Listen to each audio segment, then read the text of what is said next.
Let's Mike Career.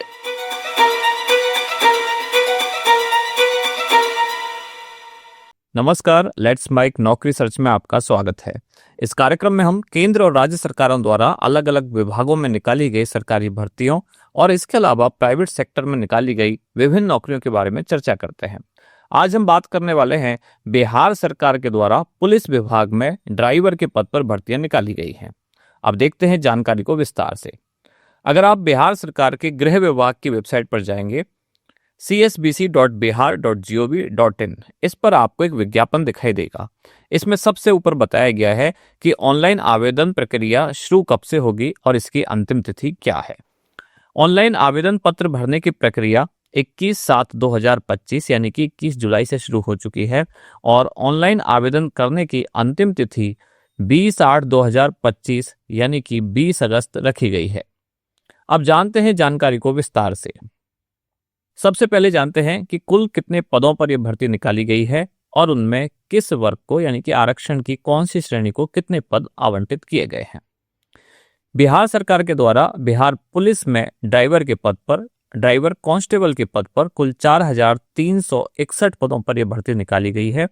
इसमें से महिलाओं के लिए 1,439 पद आरक्षित किए गए हैं, जबकि स्वतंत्रता सेनानियों के लिए 87 पद इसमें आरक्षित किए गए हैं। अब अन्य आरक्षण की श्रेणियों में विस्तार से नजर डालते हैं। सबसे पहले जो अनरिजर्व यानी कि गैर आरक्षित वर्ग की श्रेणियां हैं, इनमें पुरुषों के लिए पदों की संख्या रखी गई है 1,772, जबकि महिलाओं के लिए रखी गई है 620। आर्थिक रूप से कमजोर वर्ग यानी कि ईडब्ल्यूएस के लिए कुल पदों की संख्या है 436। इसमें से महिलाओं के लिए पद आरक्षित किए गए हैं 153। अनुसूचित जाति के लिए कुल पदों की संख्या रखी गई है 632, जबकि इसमें महिलाओं के लिए आरक्षित पद रखे गए हैं 221। वहीं अनुसूचित जनजाति के लिए कुल पद 24 हैं, जिसमें से महिलाओं के लिए 8 पद आरक्षित किए गए हैं। अत्यंत पिछड़ा वर्ग यानी कि ईबीसी के लिए कुल पदों की संख्या है 757, जिसमें से 265 पद महिलाओं के लिए आरक्षित किए गए हैं।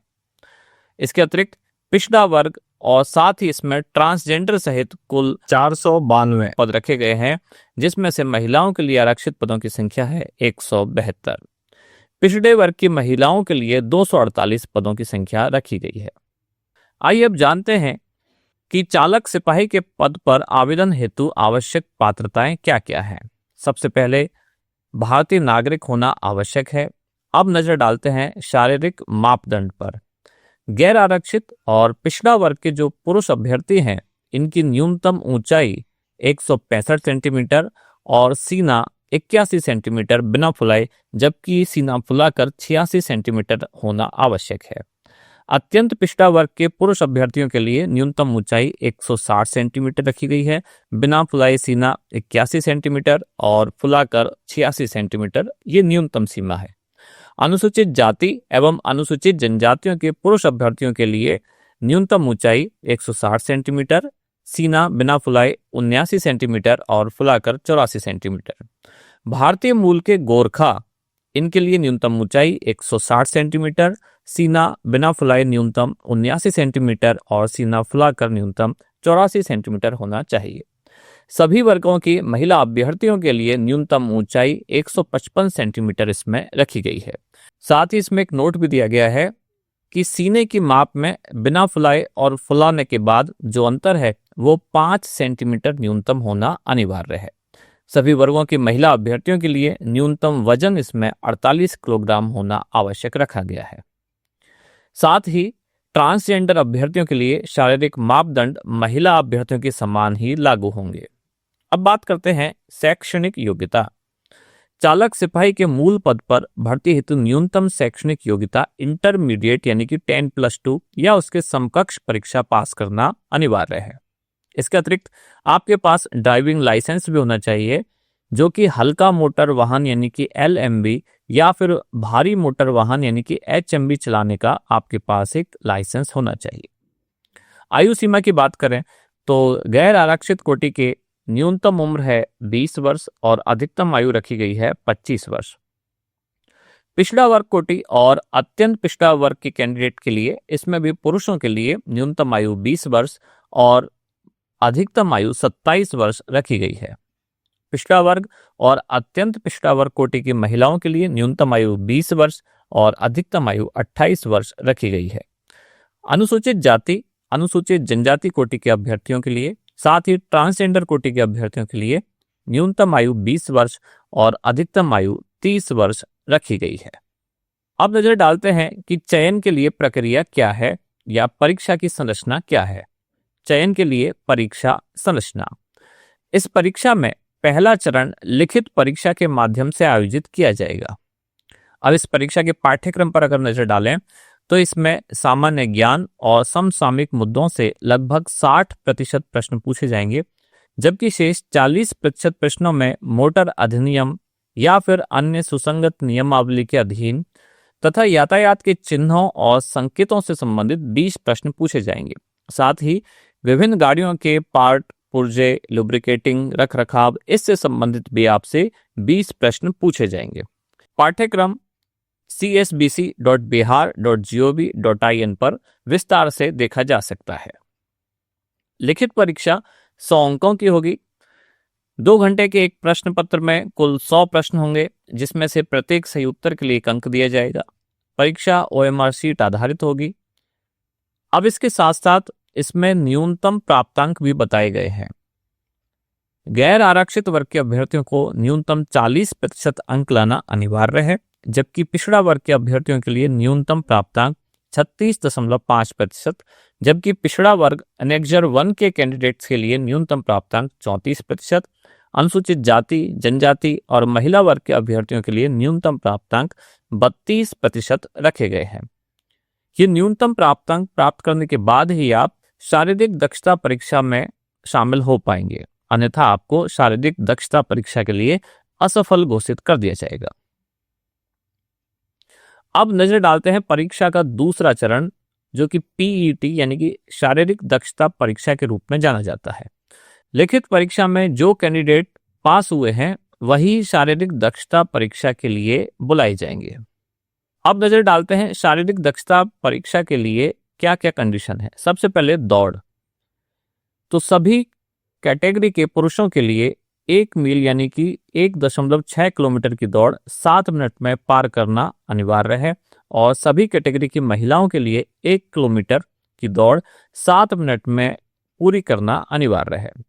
जो कैंडिडेट 7 मिनट से अधिक समय लेंगे उनको असफल घोषित कर दिया जाएगा। इसके बाद शारीरिक परीक्षा में अगला पड़ाव होगा ऊंची कूद, लंबी कूद और गोला फेंक। पुरुष अभ्यर्थियों के लिए ऊंची कूद की न्यूनतम सीमा रखी गई है 3 फीट 6 इंच, लंबी कूद की न्यूनतम सीमा रखी गई है 10 फीट, और गोला फेंक 16 पाउंड का गोला, इसको फेंकने के लिए न्यूनतम सीमा रखी गई है 14 फीट।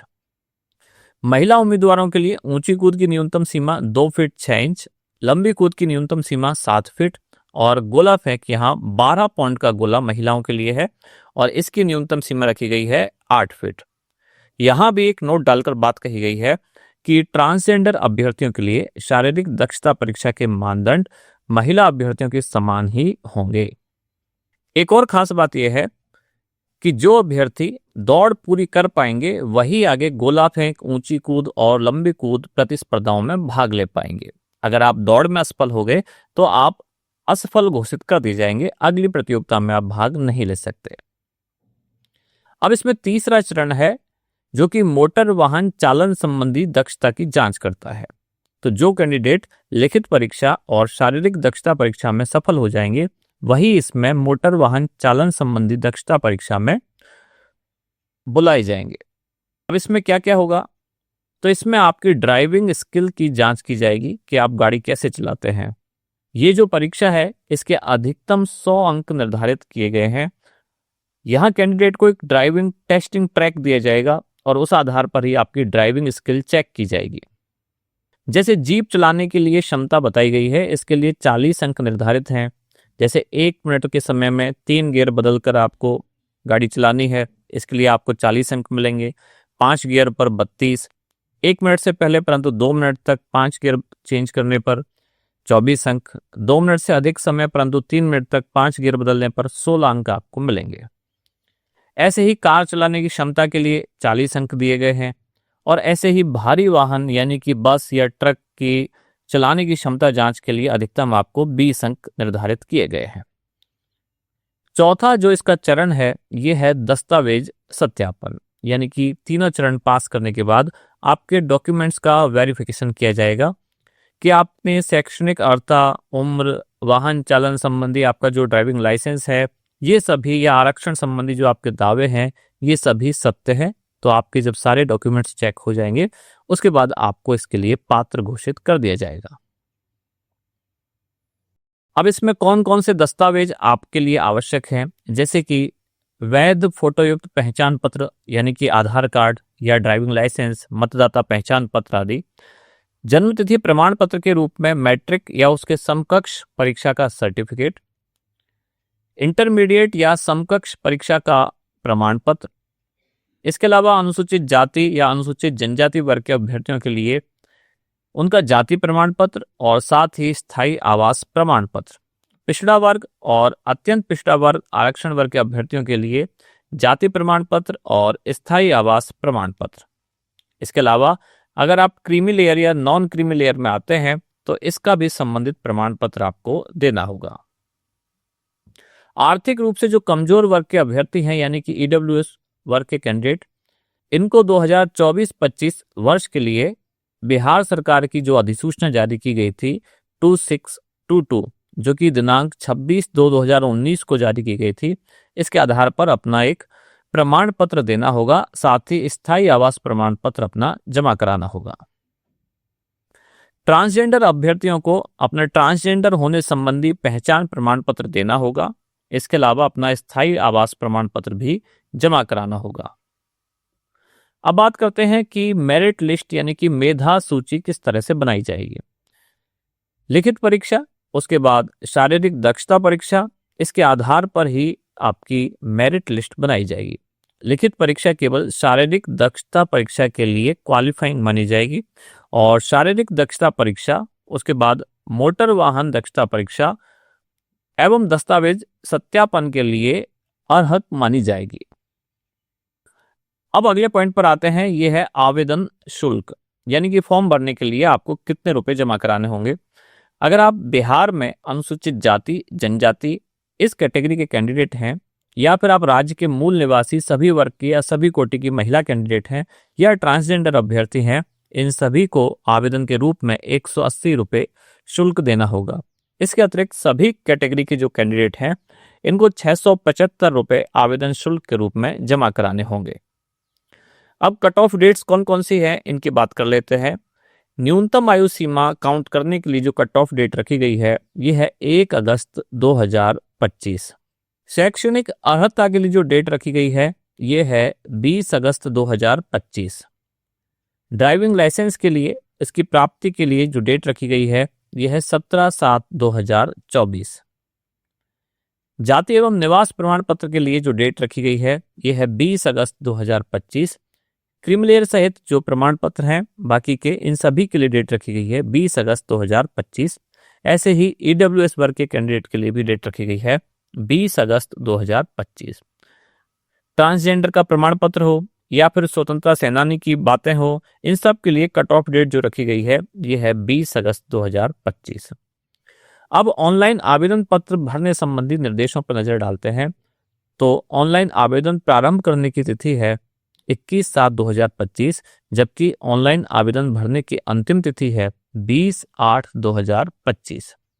आवेदन करने के लिए आपको csbc.bihar.gov.in पर जाकर ऑनलाइन आवेदन करना होगा। अब कैंडिडेट्स के मन में एक सवाल आता है कि अगर आवेदन में कोई गड़बड़ हो जाए, कोई त्रुटि हो जाए, तो त्रुटि सुधारने का अवसर किस तरह से मिला जाएगा। तो ऐसे अभ्यर्थी जिन्होंने ऑनलाइन आवेदन की प्रक्रिया पूर्ण कर ली है लेकिन फिर भी किसी त्रुटि के कारण आवेदन उनको अगर कैंसिल करना है, तो आवेदन भरने की अंतिम तिथि से पूर्व ही उनको अपना एप्लीकेशन कैंसिल करना होगा और जिस नंबर से पहले फॉर्म भरा था उसी मोबाइल नंबर या ईमेल आईडी से दूसरा रजिस्ट्रेशन नए सिरे से परीक्षा शुल्क के साथ भुगतान करके उन्हें फिर से भरना होगा। यानी अगर सार में बताया जाए तो फिर से उनको फॉर्म भरना होगा पुराना फॉर्म कैंसिल करने के बाद। इसके बाद इस नोटिफिकेशन में कुछ महत्वपूर्ण निर्देश जारी किए गए हैं कि अभ्यर्थियों को कौन कौन से निर्देशों का पालन करना है, परीक्षा कक्ष में कौन कौन से निर्देश पालन करने हैं, साथ ही एग्जाम देते हुए आपको किन किन बातों का ध्यान रखना है। यानी ये एक आज सामान्य चर्चा हुई जिसमें हमने देखा कि बिहार सरकार के द्वारा पुलिस विभाग में ड्राइवर की भर्ती के लिए एक वैकेंसी निकाली गई है। पदों की संख्या अच्छी खासी है, 4361 कुल पदों की संख्या है। तो अगर आप सरकारी नौकरी की तलाश में हैं और अगर आप पुलिस विभाग में जाना चाहते हैं तो ये आपके लिए एक अच्छी अपॉर्चुनिटी साबित हो सकती है। ये जानकारी आपको कैसी लगी हमें कमेंट्स में जरूर बताएं। इसी तरह की अन्य जानकारियों के लिए जुड़े रहिए लेट्स माइक के साथ। धन्यवाद। आप सुन रहे थे let's mic more than radio. Follow कीजिए हमें हमारे सोशल मीडिया प्लेटफॉर्म्स पर। It's time for news.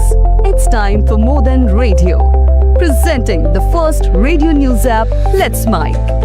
Let's Mic, a news-based app on your phone where you get to watch and listen news, talk shows, interviews, radio show podcasts.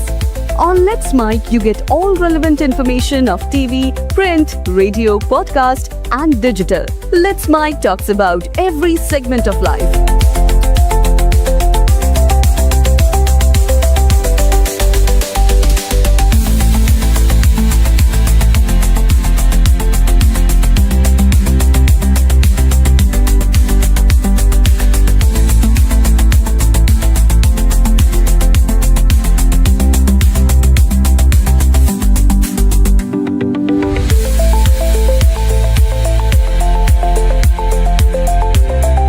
Download the app now from Play Store. Available both on Android and iOS mobile phones.